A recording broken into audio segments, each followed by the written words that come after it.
Bom,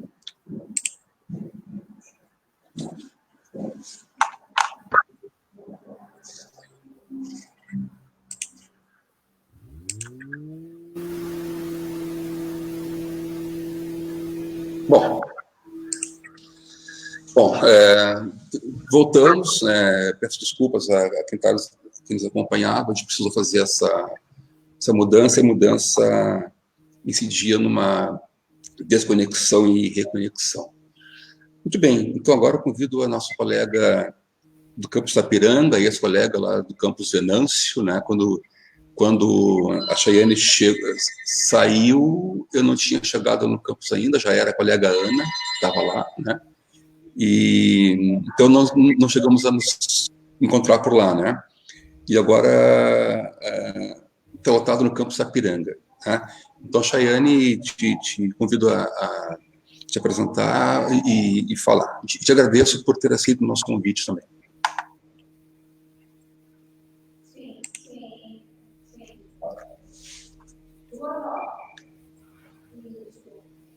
Chayane, nós não te ouvimos, não te ouvimos.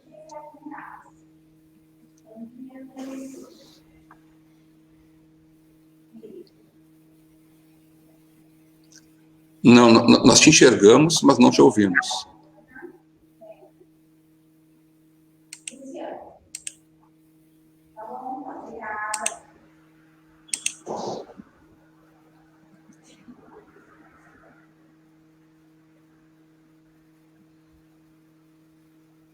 Não, ainda não. Te enxergando, a tua imagem tá perfeita, mas o teu som não está chegando. Não está com o microfone travado no teu telefone?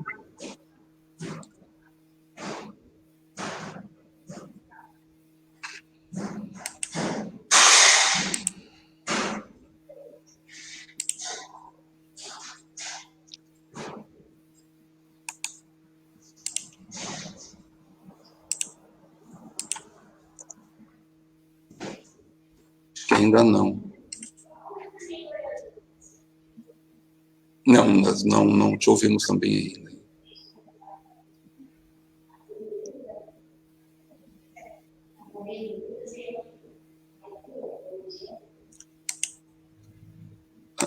Vamos derrubar aqui. Bom, a Chayane caiu enquanto ela não retorna. Eu tenho uma questão aqui, acho que a Thaís chegou a... Deixa eu só ver se a Chayane tenta voltar. Vamos tentar, Chayane. Sim. Oi. Queres falar? Não, teu som não vem, não chega. Não chega aqui. Bom, enquanto tu tentas uma solução, eu vou trazer uma questão aqui para a discussão, né? Quando a Thaís falava, da questão da mãe que é trabalhadora e que é servidora, no nosso caso, eu trago uma questão muito pessoal nossa, né? Somos servidores públicos, né? Que temos aí a cada 2 anos uma avaliação e uma possibilidade de promoção profissional, né? Então, nós temos que trazer ali nossas contribuições ao longo desse tempo, desses 2 anos, né? Trazer ali a nossa produção nesse tempo aí, né? E quando a mulher se torna mãe e se afasta por 6 meses, né? A produção dela diminui muito, né? Se ela ocupa cargo de coordenação, principalmente, então ela se afasta de tudo isso aí, e quando ela retorna com esse prejuízo profissional, né? De não ter produção, de não ter mais o cargo de coordenação que tinha antes, que outra pessoa teve que assumir e não devolve a ela, né? ela tem uma diminuição na sua pontuação profissional para poder avançar na carreira.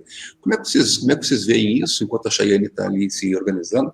Como é que vocês veem isso aí, Thaís e Liliane, desse prejuízo profissional não previsto, por exemplo, lá no currículo Lattes, não tem espaço para dizer licença maternidade, né? Por isso que está em branco lá, aquele tempo grande lá de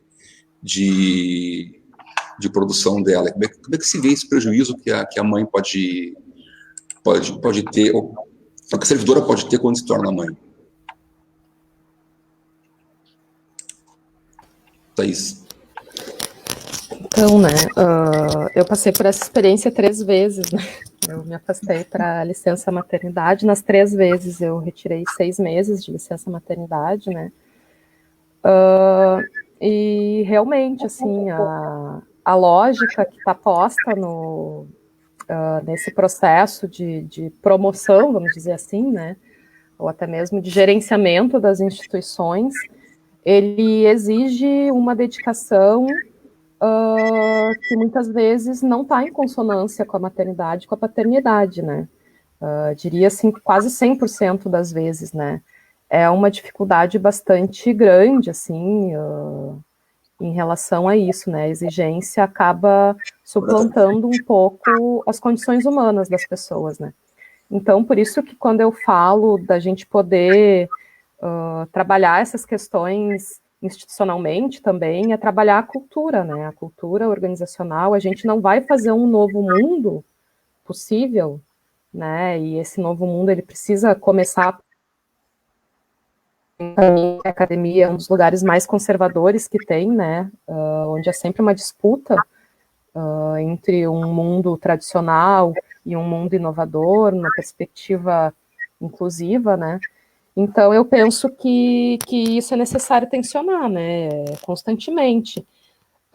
Hoje, a luta ainda é muito limitada às mulheres, né, as mulheres e as mães, tem, inclusive, dentro desse espectro assim, de mulheres, há uma tendência, em geral, a desconsiderar as especificidades que estão postas dentro desse universo, né, que é muito diverso de mulheres, né, então tem mulheres que são mães, tem mulheres que têm outras dificuldades, né, que cuidam de pais, enfim, mas realmente, assim, esse período, assim, em que a mulher, ela precisa se dedicar ao nascimento do filho, é um período que é muito solitário e só dela, né? Porque os homens, eles saem 5 dias, nós, enquanto servidores públicos, podemos sair 20, né, os homens, né? E isso gera uma cultura familiar também, né? Que os filhos acabam sempre se dirigindo às mães para poder sanar suas demandas, né? E muitos homens e pais acabam se beneficiando, eu digo, se beneficiando não no sentido de considerar as demandas dos filhos uma carga, mas em termos de cuidados, né?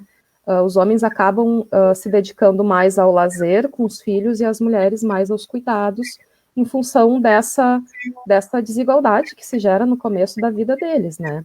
Então, aqui em casa a gente tem uma perspectiva um pouco diferente, desde o começo a gente, em relação aos cuidados com os filhos, sempre foi bastante equilibrado, assim, né, a minha filha mais velha é filha de outro relacionamento, ela acaba tocando, os cuidados com ela acabam sendo meus mais, né, e isso gera toda uma questão, por exemplo, eu já tive que sair de reunião para poder atendê-la, né, numa situação em que fui deixada de mão pelo ex-companheiro, né.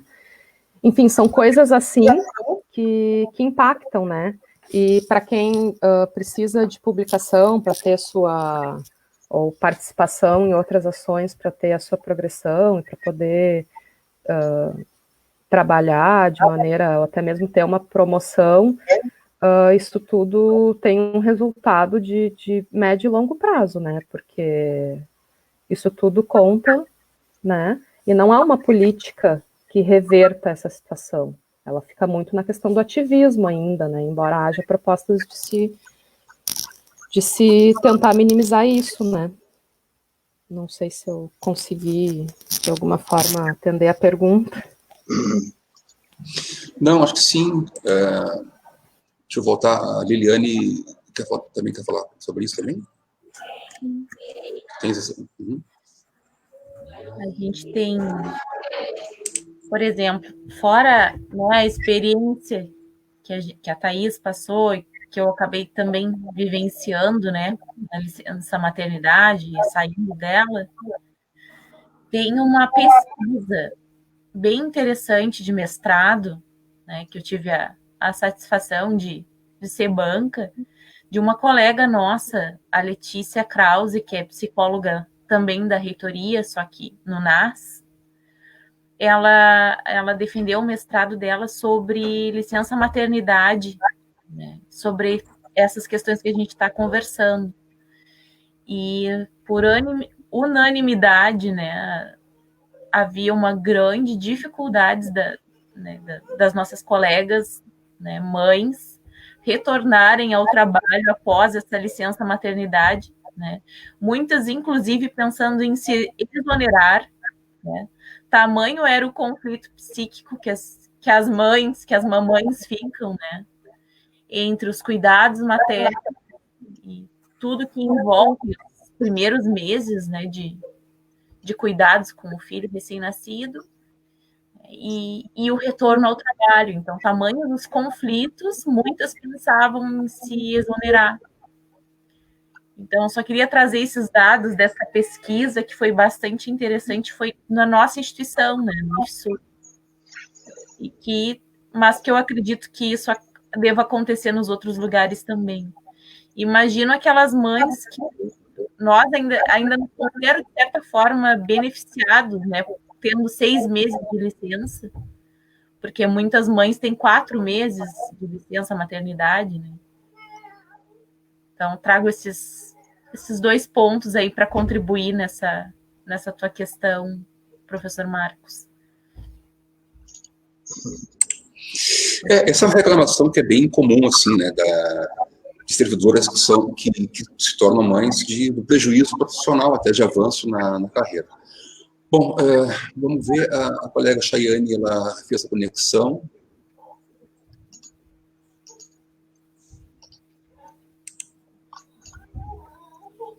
Chayane, consegue nos ouvir, nos ver?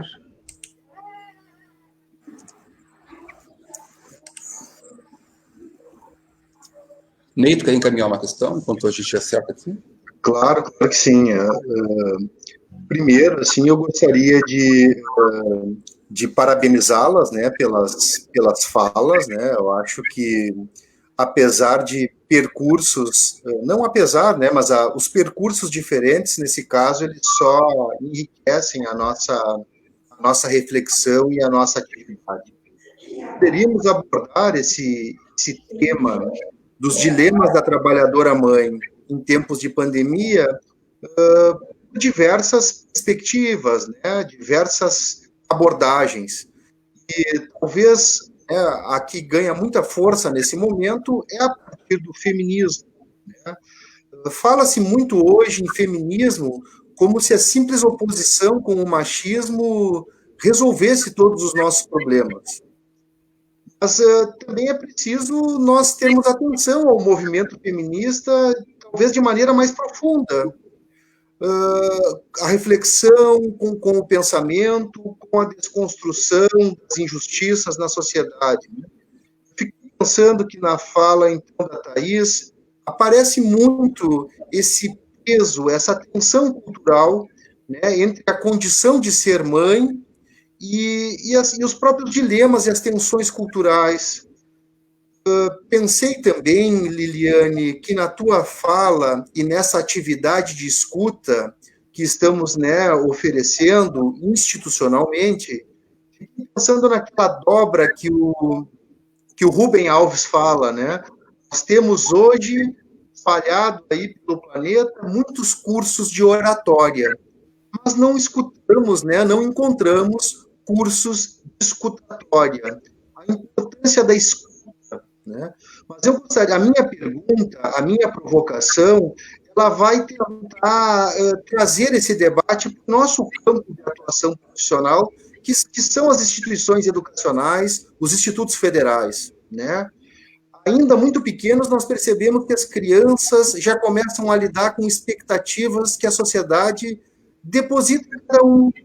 Na infância, nós entramos em contato ali com uma lista, né, de predileções, de afazeres, de tarefas, de alguma maneira já vão trazendo, já vão construindo esse perfil, né? Aqueles dilemas, né, isso é coisa de menino, isso é coisa de menina, né? Essas diferenciações, entretanto, nós sabemos que não são naturais. São, né, socialmente, são historicamente construídas a partir aí de padrões normativos, aquilo que vai dizer o que é ser homem e o que é ser mulher. Nós consideramos para esse encontro, né, está no nosso horizonte, de que o gênero não é fruto de uma natureza, mas ele é uma construção social, histórica, e que vai atribuindo modos de existir para homens e para mulheres, a partir de alguns critérios, como as diferenças entre os sexos biológicos, né, e questões desse tipo. A minha pergunta é, para nós que atuamos nos institutos federais, que dispositivos, que caminhos, que estratégias nós poderíamos pensar para enriquecer, ou até mesmo para iniciar e promover esse debate sobre gênero nas nossas instituições. Então, a ideia é essa. Como nós podemos iniciar essa provocação? Porque nós sabemos que, apesar de lidarmos, de estarmos dentro de instituições educacionais, essa cultura ainda é forte e precisamos desconstruí-la. Que caminhos, que dispositivos, né? Como podemos, então, desconstruir esses caminhos, essas culturas que são tão prejudiciais para a formação dos nossos jovens, adolescentes e para nós mesmos, servidores dos institutos federais?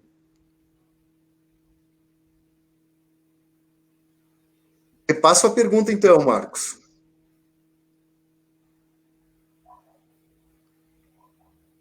Só reconectar aqui as imagens todas, né? Quem que responde? Liliane, quer começar? Posso falar? Quer tentar, por favor? Sim. Professor Ney, eu iniciaria, eu faria, né, espaços de rodas de conversa, né, utilizaria essa metodologia, né, para promover espaços de escuta, né, trazendo essa questão que a gente estava, né, falando agora, esse atendimento online, né, tentaria promover isso até assim, dessa forma como a gente está debatendo hoje, né, conversando. Não vejo outra possibilidade, né, sem que seja o diálogo e a escuta para a gente desmistificar essas questões, conversar sobre nos atendimentos, né, psicológicos que a gente faz, a gente vê muito forte essa questão do gênero e como isso prejudica, né, os nossos adolescentes, os nossos alunos em geral, né, os adultos também. A gente fez a gente iniciou uma pesquisa sobre saúde do estudante, né? Ela iniciou no ano passado no campus Pelotas com o ensino superior, né? E agora a gente tem se preparado para chegar nos estudantes do ensino médio, né, do campus, e depois estender para todos os outros campos, né? Então, digamos assim, nosso piloto iniciou no campus Pelotas, né? E uma das questões nos resultados que saltaram aos nossos olhos, né, são essas dificuldades, esses cerceamentos, questões que acontecem com os alunos com relação ao gênero. E como eles se sentem em relação a isso, né, psicologicamente, emocionalmente, né, impactados sobre isso. Então, por isso que eu reforço essa questão, né, importante de uma escuta sensível e de um espaço, né, promoção de espaços de diálogo, para que a gente possa, então, reverter essas situações.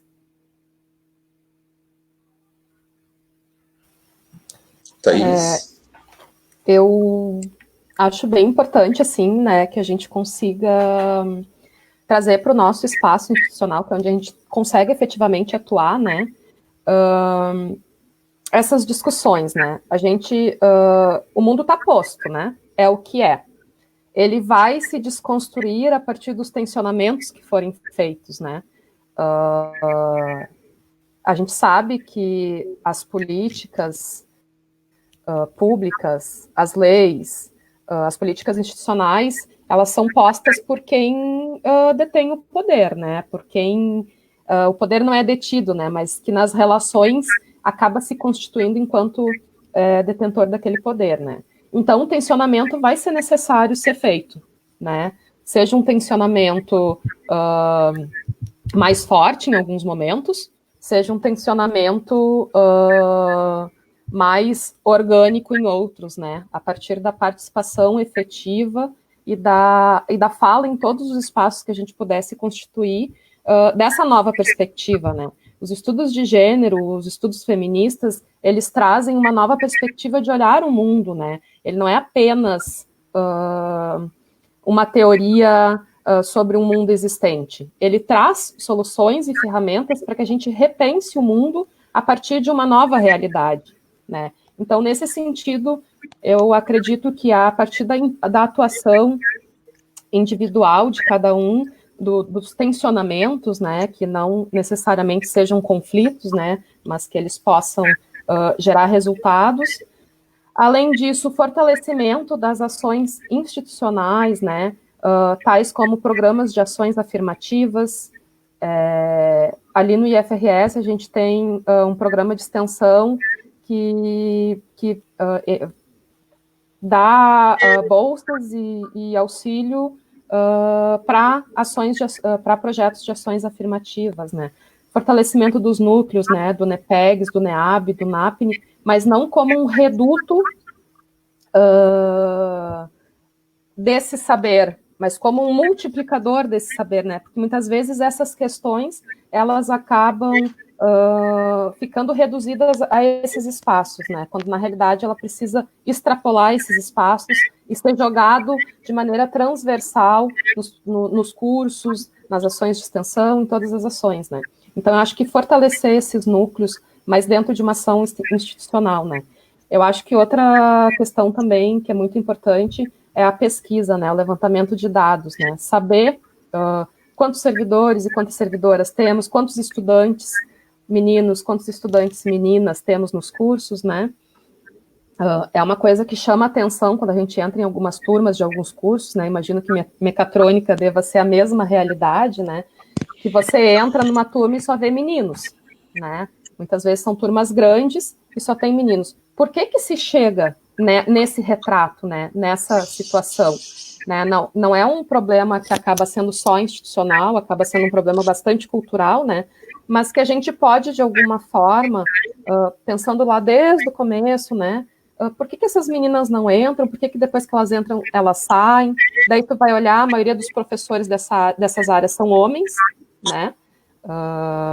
Com pouquíssimas mulheres, 1, 2, talvez, entre 10 professores, né? Muitas vezes a gente sabe que ambientes masculinizados tendem a ser ambientes excludentes para o gênero feminino, né? Então, isso tudo é necessário que se tenha pesquisa, né? E a pesquisa não apenas com os dados brutos, mas também com os dados que a gente possa gerar das escutas, né? Escutar essas pessoas, né? A partir da voz delas, poder pensar de que forma se pode atuar, né? Porque uma coisa é o olhar que a gente tem sobre o outro, e outra coisa é o que o outro nos traz a partir da perspectiva dele, né? Então, não só os dados brutos, mas também colocar nome nessas questões, né? Tirar das estatísticas e humanizar essas estatísticas, né? Eu acho que é muito importante em relação às questões de gênero, né? Só trazendo também a questão da licença maternidade anterior, profissionais autônomos e liberais acabam nem tendo direito aos 4 meses, né? Então, isso tudo impacta de maneira gritante em relação a como a mulher se coloca no mundo do trabalho remunerado, né? Porque no mundo do trabalho ela esteve sempre, desde sempre, né? Mas nesse mundo do trabalho remunerado. Eu acho que passa por aí, e em especial de alianças entre as mulheres, né? Eu acho que o papel dos homens, ele vai para um papel de parceiro, né? Mas é um papel que ele deve ser de desconstrução de si mesmo, né? E desses espaços masculinizados, né? Então, por exemplo, quando uma colega fala, né? A gente sabe, né? Que em geral as mulheres são muito mais interrompidas do que os homens. E uma série de outras questões que é necessário, e até tem um meme na internet que aponta, né? O homem, né? Por favor, me aponte quando eu estiver sendo machista. E daí a mulher aponta. Não, mas isso eu não considero que seja.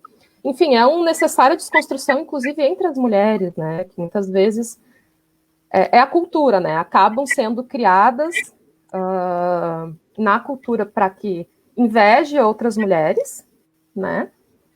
A divisão gera o poder, né? Então, nesse sentido, eu retorno, assim, os espaços das escutas, as alianças, né, que são essenciais, eu acho, para essa construção, né? O projeto no mestrado que eu fiz, ele parte um pouco dessa situação, assim, do quanto a gente pode aprender a partir da interlocução das escutas das pessoas, né? No meu caso, mulheres, lideranças comunitárias femininas, né? Em interlocução com os estudos teóricos, né? Como que se conversa o dia a dia e a realidade dessas lideranças comunitárias femininas com os estudos de gênero e o feminismo, né? Então, eu acho que essa é um passo que eu considero bastante importante, assim, né? Que a gente possa trabalhar de maneira mais institucionalizada, né? Muito bem. A Chayane fez a conexão. Será que nós temos som agora, Chayane? Quer fazer um teste? Vamos fazer. Opa, então tá. Tudo certo, então. Então, te passo a palavra, te agradeço também o aceite da participação e te peço desculpas pela nossa questão aqui tecnológica aqui, tá? Marcos, antes de passar a palavra, só um minutinho, né? Opa. Sim. Tudo bem?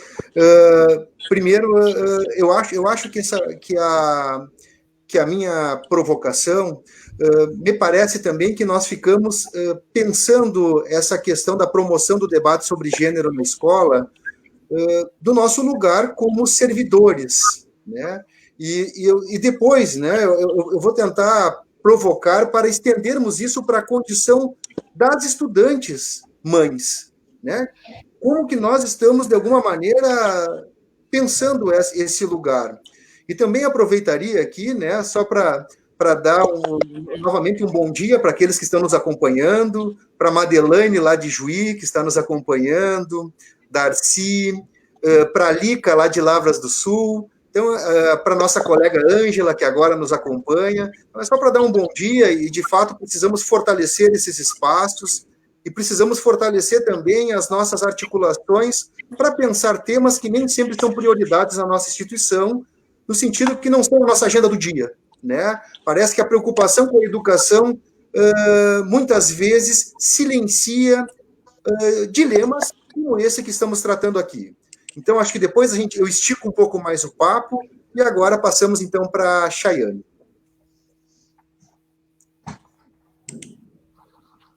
Bom dia a todos. Estão me ouvindo agora? Tudo bem. Adiante. Ai, que ótimo. Bom, eu estava aqui pensando, enquanto tudo isso aconteceu, né, o quanto me senti perdida nisso, né? E daí eu fiquei pensando como a gente se sente perdida no momento, assim, que as coisas fogem um pouco ao controle, né? E é um pouco do que a gente está vivenciando agora com essa pandemia, né? Muitas situações aí acontecendo e que a gente precisa aí se reinventar, precisa descobrir formas de lidar com essas situações. e o papel da mãe nisso tudo. Então, primeiramente, eu queria pedir desculpas porque eu não consegui nem ouvir a Liliane, a colega, só consegui ouvir a Thaís. E eu não sei se alguma coisa que eu for falar não vai ser repetida, mas também não consegui acompanhar o debate. Mas vamos lá, né? Eu não sei quanto tempo tenho, 15 minutos? Continuo tendo os 15 minutos? Sim, continuamos com 15 minutos. Certo. Então, me apresentando, né? Sou Chayane, psicóloga do Campus Sapiranga. Venho atuando na educação, primeiramente lá no campus Venâncio Aires, como o professor Marcos falou. Então, fazem 11 anos que eu estou formada. Primeiramente, trabalhei em sistema público de saúde, então eu consegui atender muitas mulheres, mães, em situação de vulnerabilidades sociais, econômicas, emocionais. No IFSU, fazem 8 anos que eu estou atuando na educação e com consultório particular. Então, nesse meio, a gente acaba atendendo mães, alunas, enfim, com seus dilemas. E eu participei do projeto Mulheres 1000, que é um projeto muito bacana do Instituto, que tinha, né? Onde a gente trabalhava as questões da vulnerabilidade, do empoderamento da mulher, da autoestima, muito, muito interessante também. Então, nesse processo todo de pandemia, o quanto a mãe tem sido requisitada nas suas funções. Então, há uma questão de supervalorização do papel materno e, ao mesmo tempo, uma desvalorização de outras tantas funções que essa mulher exerce, que é um pouquinho também do que a Thaís falava ali no início, né? Essa questão também da romantização do papel da mulher, do papel de mãe, né? E o quanto isso, por trás dessa romantização, há um sofrimento psíquico que a gente precisa levar em consideração. Então, dentro desse quadro todo, né, acaba que socialmente, do coletivo inconsciente de todos nós, por propagação de mídias, cinema, enfim, há uma supervalorização e romantização das funções. E nesse quadro, a mãe se sente também assim, muito perdida e ela se sente assim, muito ansiosa em corresponder expectativas que são dela mesma, e essas expectativas sociais. Então, a gente tem que ter esse olhar carinhoso, atento para essa mãe trabalhadora que nesse momento está em casa, tendo que segurar as pontas aí de muitas situações. Então, para mim poder falar do papel de mãe, eu não posso esquecer dessa relação que ela tem, importância, né, da relação mãe-filho. E passando por todo esse contexto, então, mãe-filho, o papel dela enquanto né, protetora do ambiente familiar, mas que também percorre aí um papel social muito importante. Então, a minha perspectiva ela vai mais ao encontro da psicanálise. Eu não sei a Liliane, não consegui acompanhar, mas eu imagino que a Liliane também é dessa perspectiva. E a gente vê assim, as implicações do papel e a importância da mãe na vida psíquica desse bebê. Então, que vai transpondo para todo o seio familiar e em todas as fases do desenvolvimento. Então, a gente falava antes que muitas pessoas acabam voltando para casa agora com a pandemia ou ficando mais próximas, né, das suas mães, por estarem no mesmo contexto, que é o meu caso também. E nesse papel, né, a gente vê como que a mãe ela acaba suprindo aí funções muito importantes, né? Então, a gente pode pensar... eu estou ouvindo um pouquinho o som. Acho que está dando microfonia.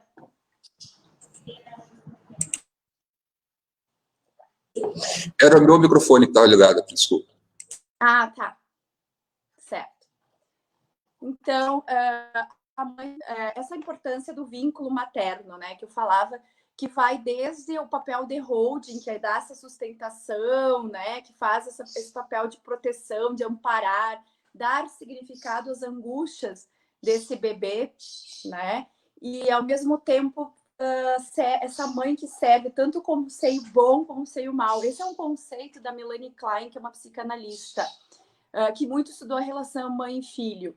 Então, nesse processo de seio bom e seio mau, a criança vai ter aquele acolhimento, das suas necessidades e vai ver aquela mãe como uma pessoa protetora, um seio bom, que tudo pode, que ela é onipotente, uma mãe que consegue suprir suas necessidades. Mas, ao mesmo tempo, essa criança vai vendo que a mãe também tem o seio mau, ou seja, aquela mãe que não vai conseguir estar 100% presente, aquela mãe que também tem suas limitações, aquela mãe que também vai frustrar em algum momento, né?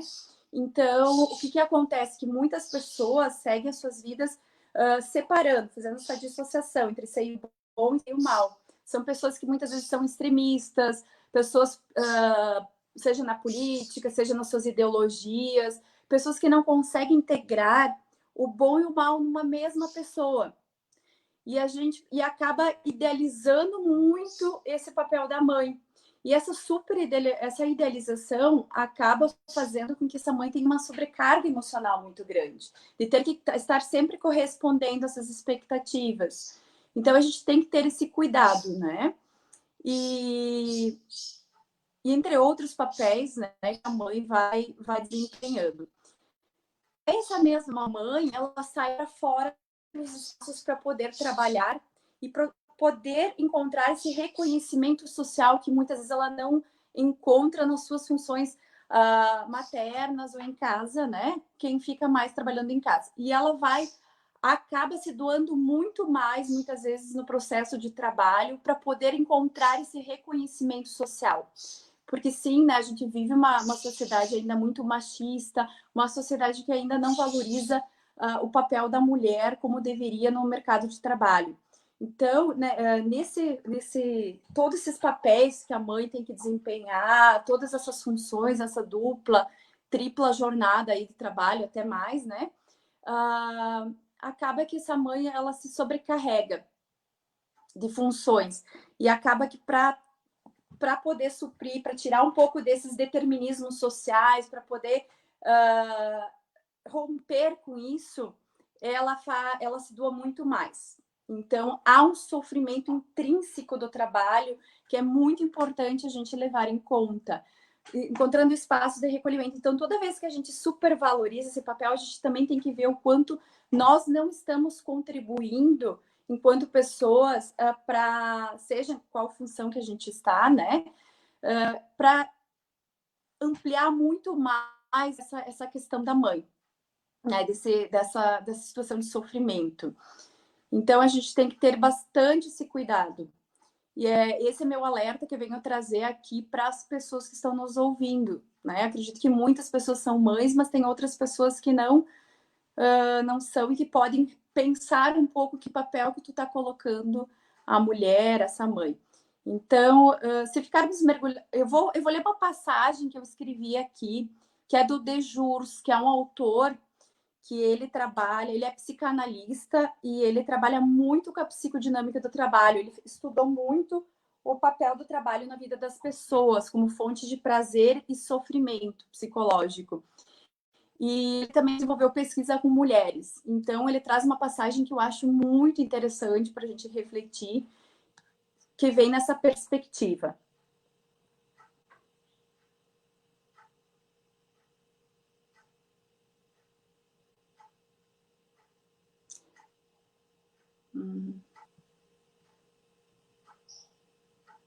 E a gente tem que lembrar também que nessa situação, às vezes as mães também elas acabam somatizando, né? Revertendo para o corpo aquela dor psíquica. Então, por isso que tem muitos quadros aí de mães trabalhadoras adoecendo. Então, eu vou ler aqui a passagem do Dejurs, que eu acho muito importante. O desenvolvimento da identidade e da transformação do sofrimento estão diretamente relacionadas ao olhar do outro e os mecanismos decorrentes desse olhar. Então, se essa mãe não encontrar espaços de visibilidade, né? Esse sofrimento vivenciado pela mulher em seu trabalho, ela pode sim encontrar no corpo essas formas de manifestar o sofrimento. Então, nós precisamos sim ter esse olhar cuidadoso sobre essa mulher, né? Frente a todas essas cobranças que ela vem vivenciando. Cabe a nós refletirmos se estamos contribuindo para esse reforço social em uma sociedade machista e se consciente ou inconscientemente estamos sendo cúmplices desse adoecimento mental, nessa supervalorização. Por isso que eu venho dizer que é importante, né, ele é muito importante o papel da mãe, sim, mas a gente tem que cuidar com esse extremismo, com essa supervalorização desse papel, sendo que tem tantos outros. A mulher também tem que se ver como mulher, ela é mãe, ela é filha, muitas vezes madrinha, então ela é professora, ela exerce várias funções aí que são muito importantes. E qual é o nosso papel na saúde dessa mulher?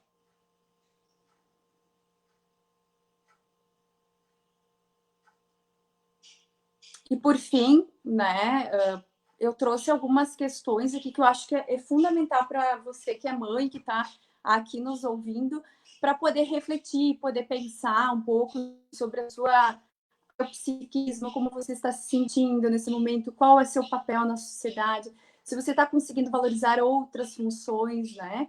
Então, eu acho que é muito importante poder parar esse momento, refletir, se cuidar, ter esse amor próprio. Será que eu só estou exercendo o papel de mãe, trabalhadora? Será que eu consigo me olhar como mulher, como outras funções? Então, a gente tem que ter esse olhar cuidadoso. Eu vou recomendar um vídeo que eu assisti na internet, assim, no YouTube, que é muito bonito, lindo, que é Mãe Terapia. Então, quem aí tem curiosidade de ver é com a Ana Cardoso, né? Ela faz as crianças pequenas entrevistarem a sua mãe como se fosse o psicólogo, a psicóloga dessa mãe. E nesse processo, a mãe tem um impacto, né? Ela não esperava esse momento e acaba refletindo coisas que no dia a dia ela não refletiria normalmente. Então, eu super recomendo estar olhando esse vídeo. E umas questões aí para a gente finalizar, e depois, se tiver alguma pergunta, eu vou responder. Então, uma questão. O que eu me tornei após ser mãe? Né? O que eu me tornei? O que eu era antes de ser mãe? Sabe que eu consigo estar olhando para esse meu eu, de como eu era antes, que papel importante eu exercia, como eu me cuidava? Será que eu passei a deixar de me cuidar com o papel materno? Que mulher sou hoje? Estou conseguindo ouvir os meus desejos, me cuidando com afeto, com carinho.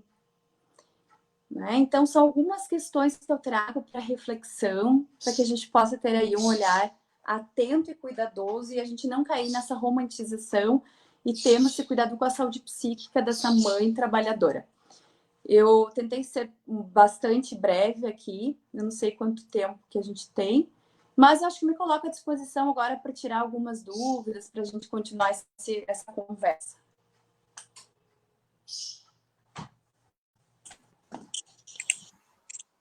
Voltamos. Então tá, muito obrigado, Chayane. A gente conseguiu então fazer a conexão e também te ouvimos aqui com atenção. Não sei se há questões lá, a colega Laís está acompanhando lá as questões. Marcos, eu posso repassar duas questões que chegaram. Por favor. Bem, chegaram duas questões, então, né? Uma delas que acho que tem uma implicação direta ao campo educacional, né?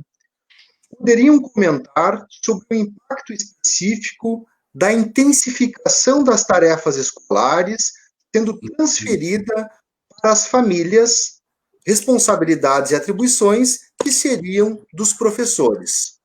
A pergunta é Luciane Campos Venâncio Aires. Não sei se fazemos em bloco as perguntas, fazemos uma a uma. Bloco? Pode ser em bloco? Será? Acho que a gente faz essa questão aí, que ela é bem relevante, e aí depois a gente busca outra. Né? Tá. Quem se sentir à vontade para respondê-la.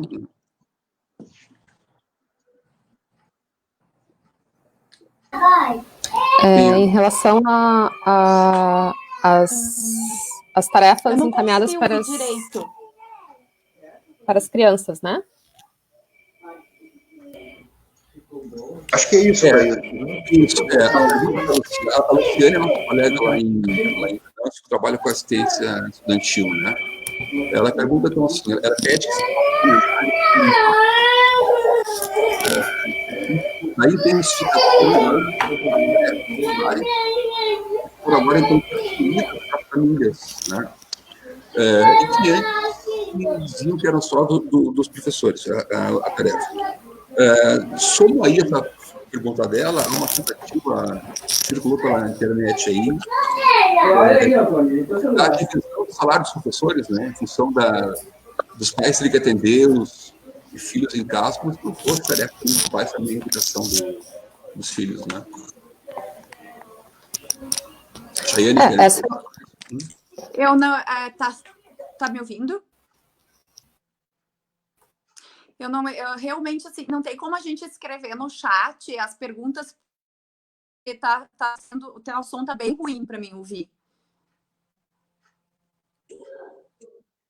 Eu vou escrever ali. Liliane, ouviu essa pergunta?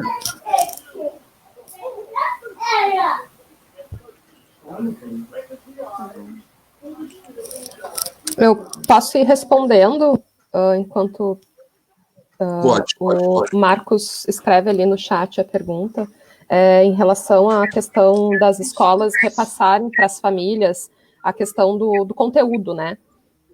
Eu acho importante que em tempos de isolamento as crianças não percam a conexão com a realidade externa, com o contato. Mas a escola não é só conteúdo, né? A escola é convivência, a escola é troca, a escola é uma série de outras coisas, né? A minha filha que estuda, né, que está em idade escolar, desde o ano passado a gente teve a bênção, eu digo a bênção, dela estar numa escola Waldorf, né, que é uma outra proposta, né. Então, nesse sentido, já em tempos normais, vamos dizer assim, a proposta já diferencia daquilo que está posto em termos de produtividade, né.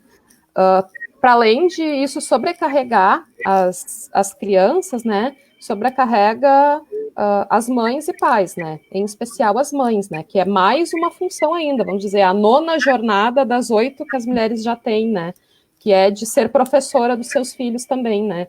É extremamente complicado isso, acho que seria bastante necessário que se encontrasse um meio termo, né, em que se houvesse esse vínculo ainda, se mantivesse esse vínculo, mas de uma maneira muito mais leve, né. O que é um ano, né, alguns meses na educação das crianças em relação a uma vida toda, né? Que tipo de prejuízo isso vai trazer para a vida dessas crianças, né? Só vai aumentar o estresse dos pais, aumentar o número de conflitos em casa, né? E em termos de resultados, vai ser um resultado praticamente pífio, né? Porque em termos de conteúdo, dificilmente essas crianças vão assimilar de alguma forma como assimilariam estando na escola com alguém que foi educado para isso, né? Enfim, eu acho que minha contribuição para esse tema seria essa. Parece aquela questão, né? Eu finjo que estou ensinando e vocês fingem que estão aprendendo. Essa sobrecarga de conteúdos, né, em casa, e realmente reforço isso que a Thaís colocou, ela tende somente a aumentar o número de conflitos, né? E exige muito mais do que disciplina de todos em casa, porque já tem essas questões do trabalho, né? Que a mãe trabalhadora, o pai trabalhador já precisam dar conta, mais essas questões de muitos conteúdos que os filhos, né, acabam não dando conta sozinhos também em casa. Então, são questões que a gente realmente precisa entrar em contato até com a escola, né, e colocar essas questões de excesso, né. Um exemplo que eu vivencio, né, em casa, minha filha tem 2 aninhos e 4 meses, né, e ela tem recebido tarefas para fazer em casa pela professora, né. Então, é algo assim que ontem ainda conversava com a minha mãe sobre isso, né, e colocando para ela que realmente eu não achava necessário de forma alguma uma criança de 2 anos ter tarefas para fazer em casa da escola, né? Que ela tinha mais é que brincar e se divertir agora, né? Aproveitar um pouco, né, esse período dela em casa, né? um pouco mais de convivência, né, com a família, e não ficar executando tarefas, né? Então, claro que tem essa questão das crianças, principalmente as maiores, não perderem o vínculo com o mundo lá fora, né? Mas acho que a gente precisa ter muita cautela nessa quantidade massiva de conteúdos e de tarefas para as crianças em casa. Posso? Eu acho que eu peguei... Dá para ouvir? Eu peguei pela metade, assim, mas pelo que eu entendi, é o papel dessa mãe agora como também professora desse aluno em casa, ajudando aí nas... eu acho bem delicado, porque a mãe seria uma incentivadora, não a professora, né? E que papel que tem o pai nesse processo, ou outras pessoas que poderiam ajudar e contribuir, né? Eu acho que é importante a gente colocar as outras pessoas como corresponsáveis também, né? Senão fica só sobrecargo da mãe. E também a gente poder pensar isso que a Lili traz, que é muito importante, da saúde mental desse aluno, né? A gente foge um pouco do papel da mãe e vai para a saúde mental do aluno. Que eu tenho percebido que está tendo, né? O Instituto não está tendo aulas online, mas tem muitos lugares que a gente acompanha. Eu tenho uma irmã de 15 anos, que é adolescente, que tem uma sobrecarga enorme de atividades agora, até muito mais do que ela tinha antes. Então, o professor acaba se exigindo muito nesse processo e acaba, às vezes, transmitindo. Então, a gente tem que ter esse cuidado também com a saúde mental desse aluno que está se sentindo sobrecarregado. E quem que vai dar conta disso, né? É a mãe que vai exercer essa função. Então, a gente tem que olhar para todos os lados, né? Para o sistema escolar, para o sistema econômico dessa família, se ela vai dar conta de ter acesso a uma internet daqui a pouco, né? A que ela possa fazer, ao papel de todos envolvidos na educação dessa criança, né? Que não é só educar, é dar amor e incentivo, que seria o principal papel da mãe, né?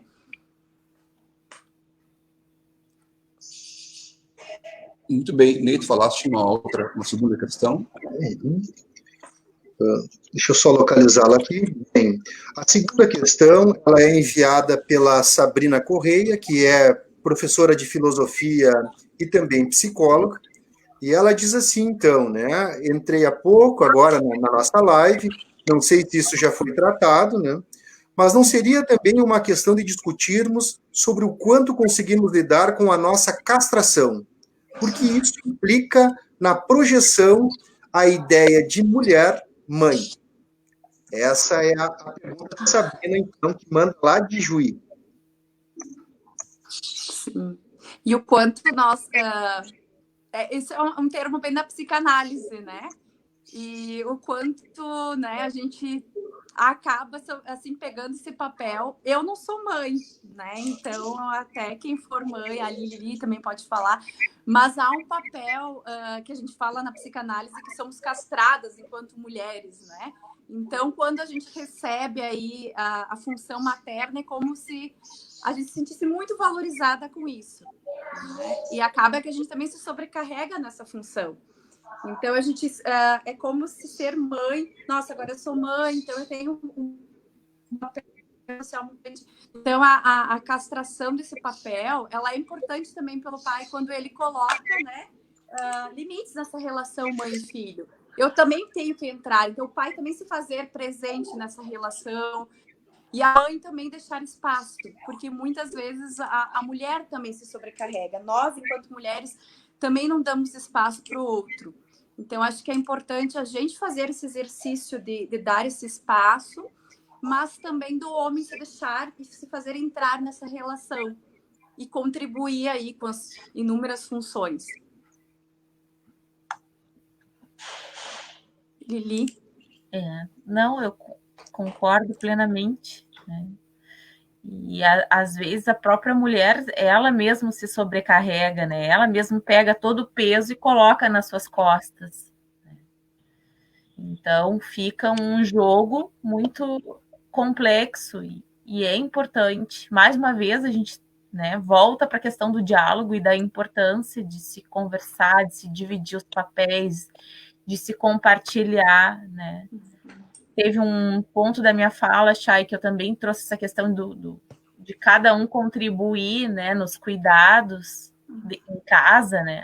Seja um filho mais velho, seja o marido, seja, né, uma avó, um avô que mora junto, né? Conforme for essa rede familiar, né? Então, dividir essas questões, né? Não ficar com esse peso para uma pessoa só para a mãe, né?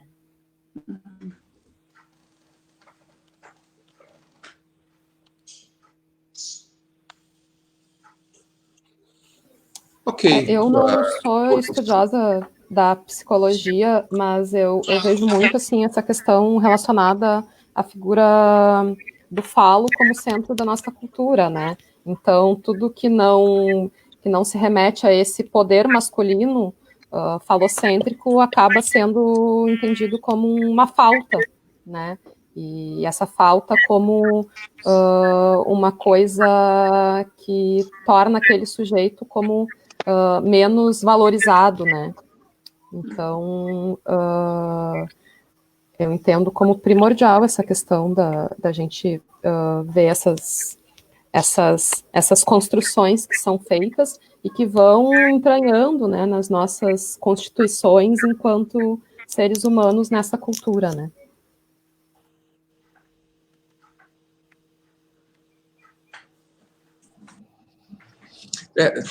Tem um comentário aqui da colega Ângela, do nosso campus no Hamburgo aqui. Ela fala assim, que é bem difícil ser professora do filho, mas acho que os colégios querem mostrar serviço.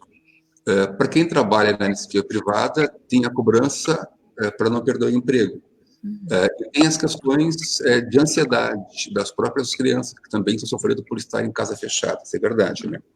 Agora, a questão do envio de tarefas e do que se faz em casa, isso é uma questão grande para uma outra conversa logo adiante também ali, né? O colega Jean, fala que o processo ou o mecanismo de castração pode não estar totalmente associado ao gênero, se considerar o conceito psicanalítico. A fadiga social vem remontando outros cenários também, como a gente já havia comentado no começo. Muito bem, Ney, acho que podemos encaminhar um encerramento. A gente pede desculpa pela questão técnica, que hoje atrapalhou um pouquinho, né? Nos obrigou a troca de plataforma em algum momento ali. Quero agradecer fortemente as colegas que aceitaram esse convite, né? Colega Thaís, colega Liliane, colega Chayane, né? Também agradecer as pessoas que nos acompanharam. A gente precisou desconectar e reconectar, né? E perdemos alguns, ganhamos outros nesse meio do caminho aí, né? Ney, queres também falar alguma coisa nessa saída? Mais uma vez, agradecer, então, a participação da Thaís, né, da Chayane, da Liliane. Gostaria só de ler o comentário da Luciane aqui também. Ela diz assim, a pandemia está sendo muito oportuna para a educação e os educadores se reinventarem e repensarem que tipo de ensino realmente é essencial. Agradeço as contribuições de vocês. Então, parece que no nosso vocabulário diário, as palavras distanciamento, isolamento e reinvenção, né, têm aparecido, né, de forma mais repetitiva. E isso nos possibilita, né, de alguma maneira, pensarmos no pós-pandemia. Né, que sociedade nós queremos, que tipo de provocação essa situação nos levou, inclusive, àquele tempo de pensarmos sobre nós mesmos, né? Eu fiquei pensando que existe uma perspectiva filosófica socrática, que é o diálogo do eu comigo mesmo, né? E talvez essa situação, essa conjuntura epidêmica, política, tem provocado e obrigado, né, as pessoas a pensarem, e também esse isolamento, essa reunião, essa obrigação das pessoas ficarem em casa, nem sempre provoca situações harmoniosas, né? E eu acho que nós devemos pensar um pouquinho sobre isso, e também gostaria de dizer que o nosso desejo é por uma democracia voltada, né, para a luta pelo direito de todas, de todes, de todos que padecem sobre as injustiças sistemáticas que são armadas aí pelo patriarcado. Aproveitaria também a oportunidade para fazer também a propaganda do nosso próximo encontro, né, que acontece no dia 15, nesse mesmo lugar, né, e o nosso tema do próximo encontro é as perspectivas e desafios para a educação da classe trabalhadora. Teremos como convidada e convidado no próximo encontro a professora Lucília Machado, que é uma das grandes conhecedoras do país sobre educação profissional e tecnológica. Ela é professora aposentada da Universidade Federal de Minas Gerais. E acompanhará ela nesse debate o professor Carlos Alberto Marques, professor do Centro de Educação da Universidade Federal de Santa Catarina, o Bebeto, que estará aí, então, para enriquecer as nossas reflexões. Acho que é isso aí de minha parte, Marcos. Só para confirmar, o Jean pede o link ali, né? O link é a página da especialização em educação pela pesquisa, essa que a gente está agora aí, né? Hoje a gente entrou por outra e depois teve que retornar para ela, né? Então, clicando ali na nossa página, curtindo ali, as informações começam a aparecer para a pessoa, tá, Jean? Então, entra na nossa página ali, que ali que vai acontecer, né? A transmissão, certo? Agradeço aos que nos acompanharam, agradeço aos colegas Ney e Laís, em Novo Hamburgo, as colegas que nos deram a satisfação de estar conosco essa manhã, Liliane, Thaís, Chayane. Desejo a todos aí um bom final de semana, um bom Dia das Mães, né? As que são mães, né? E cuidem-se para que em breve a gente possa fazer esse encontro presencial em um campus, e todo mundo compartilhando o chimarrão e tomando um café. Um bom fim de semana a todos. Obrigado por estarem conosco. Bom dia. Obrigado. Marcos, só no encerramento aqui, só um abraço ao professor Bica, lá de Bagé, aí, que está mandando saudação aí. Tá certo. Nosso companheiro progressista, né? Um abraço. A Claudiane também. Um abraço, Celine. Nós